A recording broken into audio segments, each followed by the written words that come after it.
I'm going to give a talk about quantifying animal welfare and integrating it into assessment models based on 3 papers with my wonderful co-author, Dean Spears. So sort of a quick outline is I'm going to give some quick motivation to why we need to include estimates about animal welfare impacts in policy evaluations, especially environmental policy. Talk about some challenges that until now have really been both practical but also theoretical barriers to including estimates of animal welfare in those sort of models. And then I'm going to outline a method that Dean and I have published for how to overcome these challenges.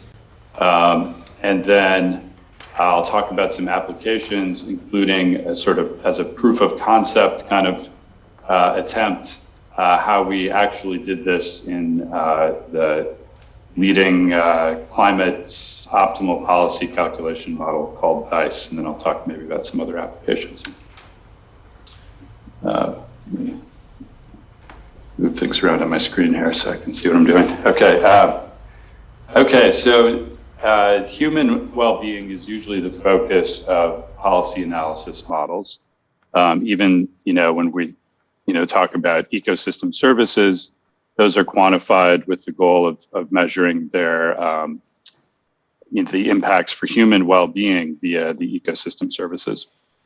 So even in sort of best practices, the best taking those things into account as best as possible, the goal is only to figure out how the environment is valuable to humans.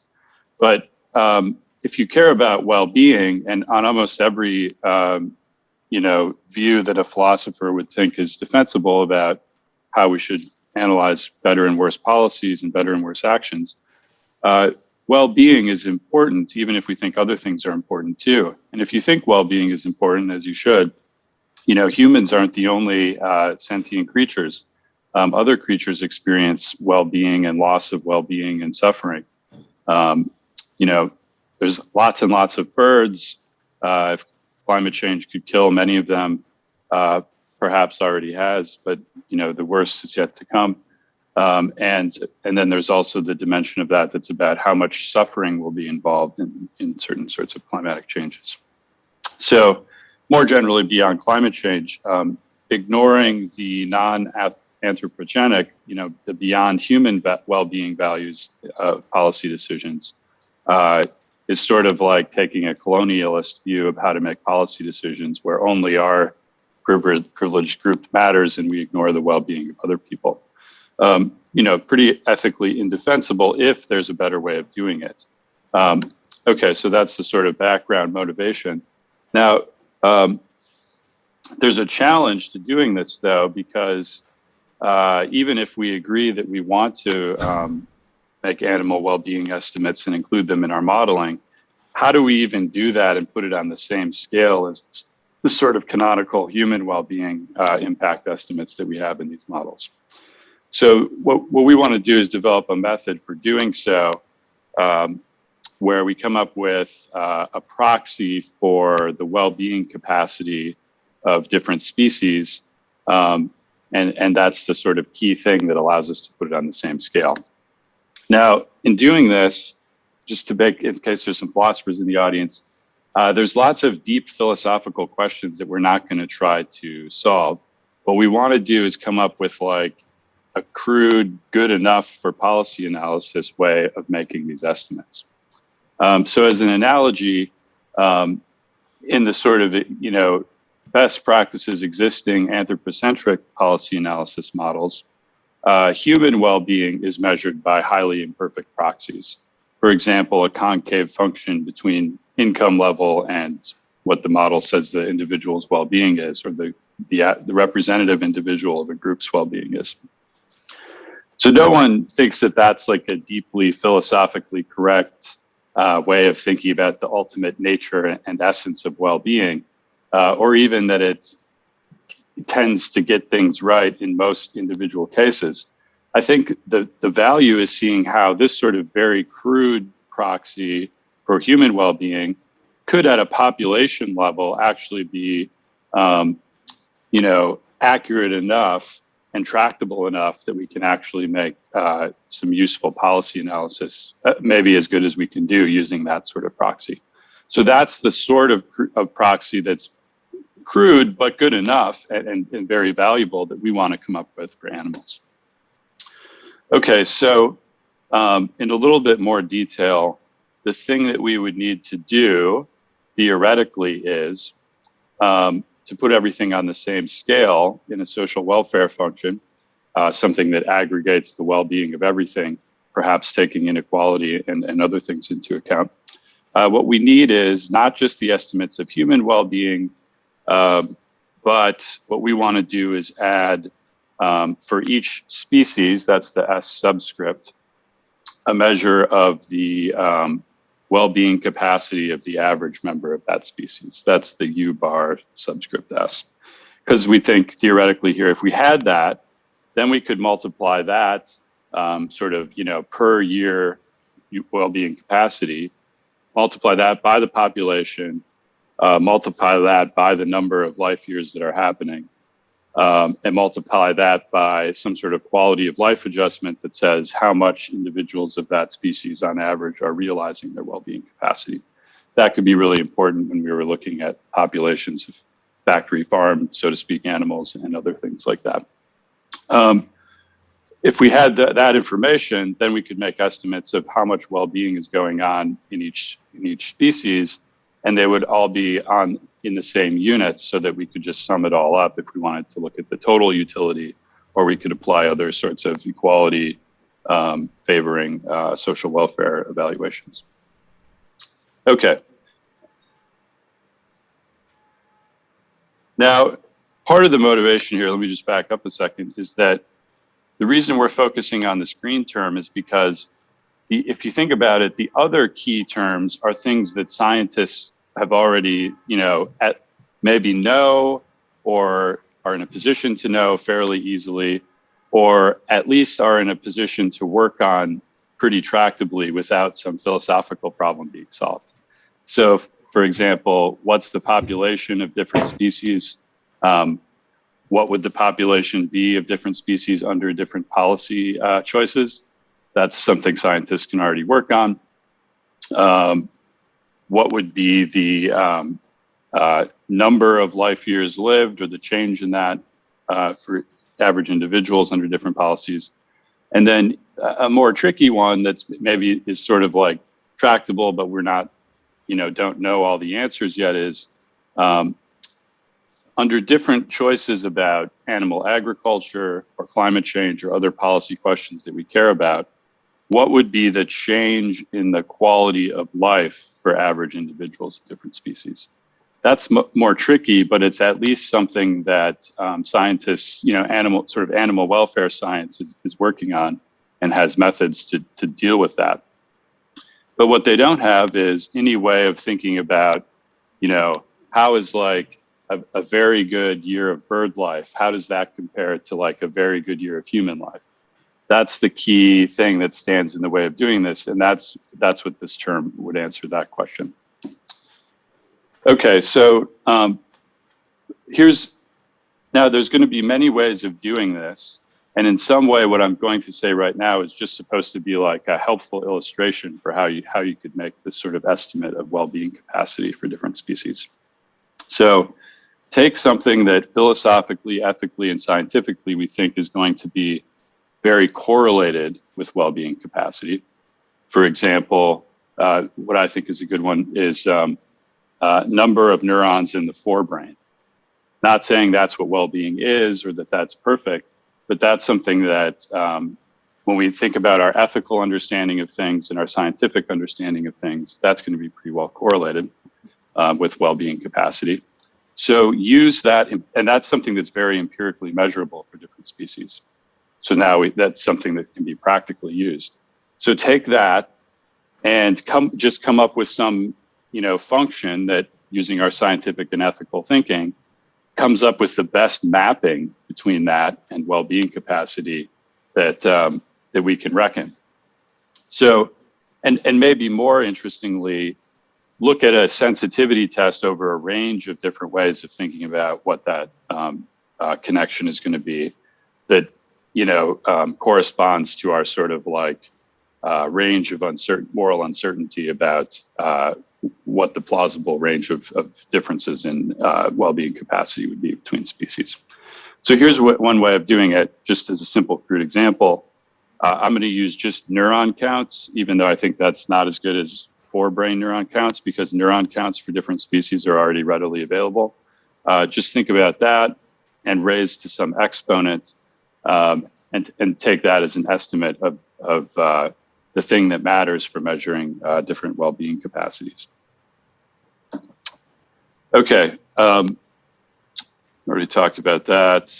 Here's a sort of just one representative example of the sort of scientific articles that are also sort of ethically sophisticated, thinking about well-being capacity and things like number of neurons in the forebrain. In this case, this is an article that made me think that's an interesting one.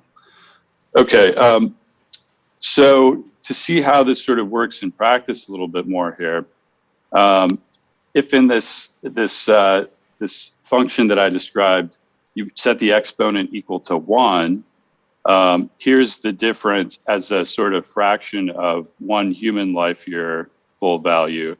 Here's what different types of crude bins of animals are valued at. So like the average mammal is going to be worth less than the average human on life year on this way of doing it. And here's the specific way that that value differs based on the actual sort of average number of neurons in these different kinds of animals.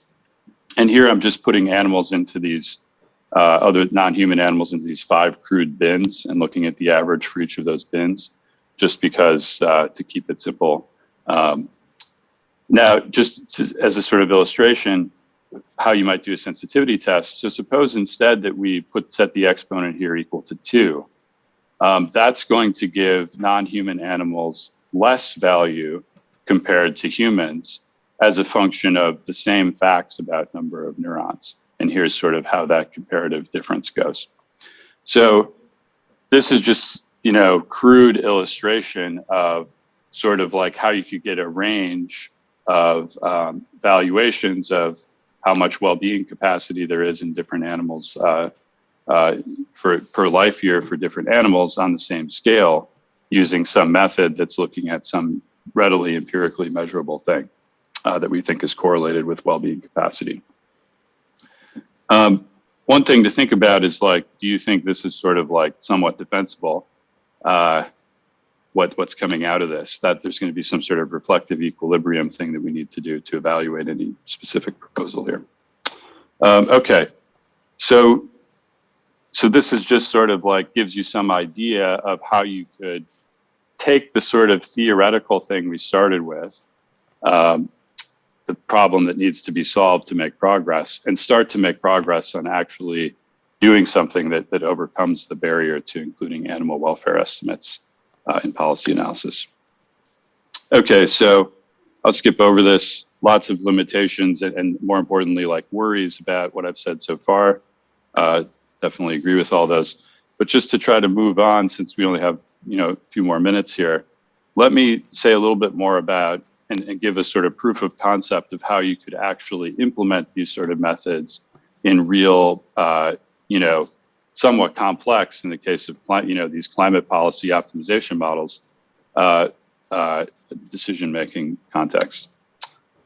Okay, so beyond what I said so far, what you'd have to do is you'd have to make assumptions in the model that integrated with the sort of, in the case of, I'm going to talk about the DICE climate policy model.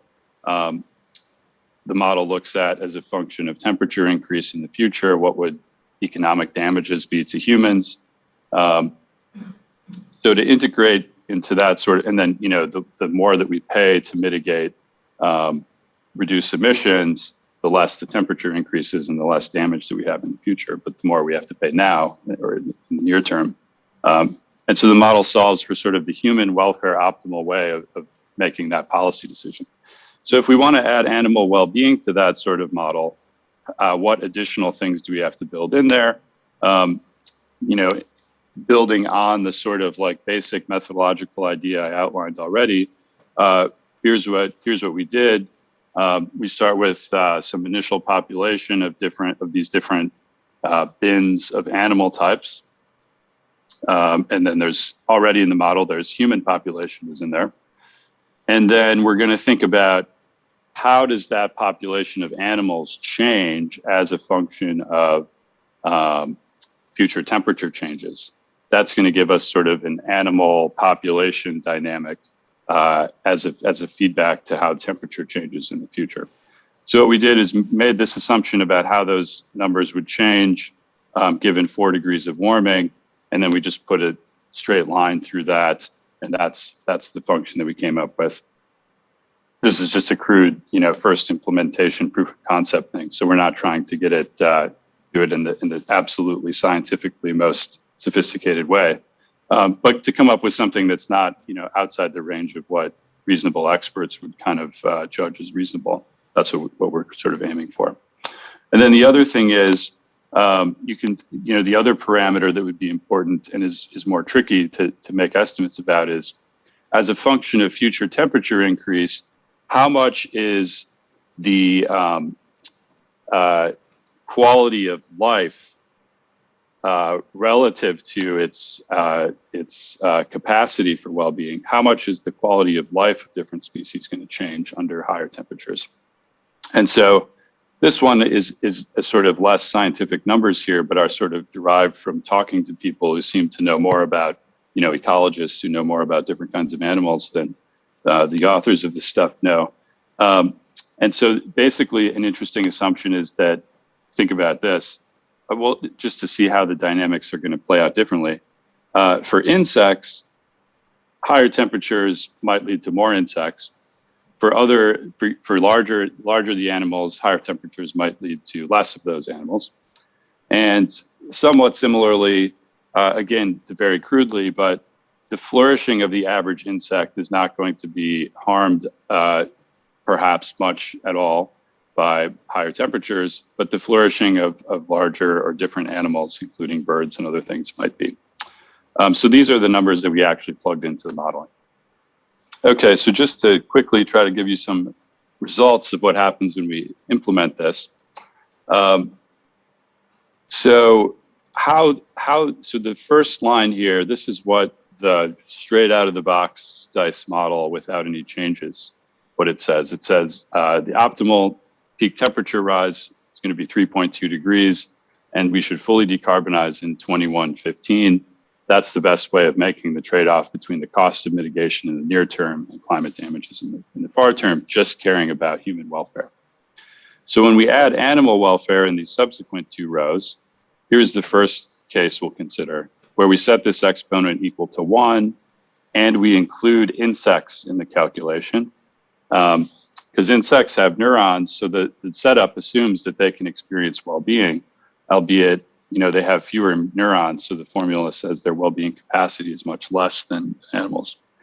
Anyway, because of these things about how insect numbers increase and their average well-being doesn't decrease with climate change, under this setup, which assigns some substantial value to individual animals as far as their well-being capacity, the model says that we should do nothing about climate change then, because although it'll be really bad for humans and every other kind of animal except for insects, it'll be sufficiently good for insects that amount of well-being will more than compensate for the well-being loss of the larger animals.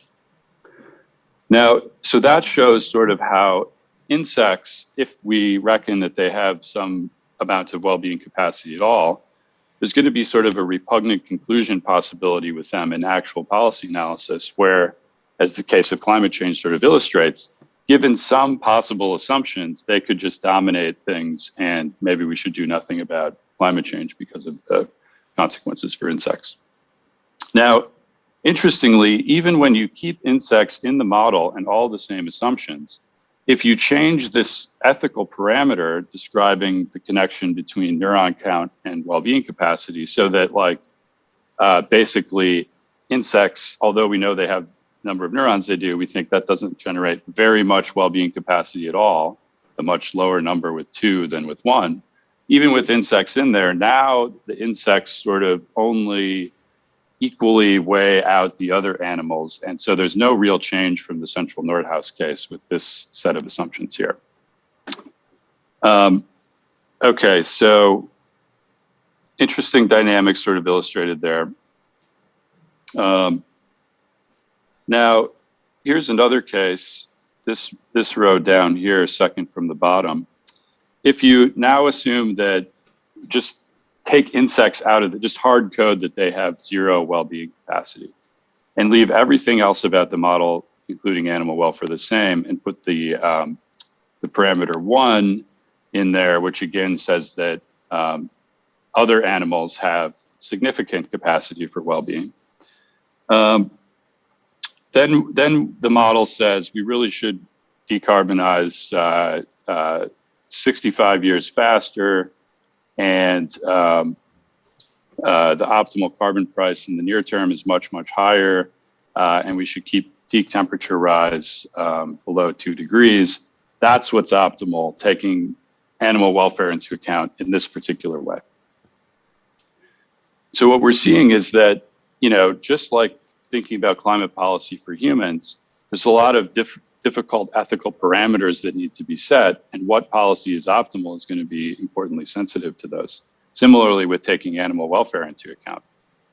So here now again, hard code, insects have no value, this is the bottom row, and give this like, now tell the function that the exponent is 2, which means that well-being capacity for animals is less than with 1. And again, it makes a little difference from the sort of baseline regular straight out of the box dice optimization. Okay, so I'll try to end with that. You can think of some other applications for this. You know, there's a lot of dimensions of impact from animal agriculture, greenhouse gas, land use, water use, other kinds of pollution.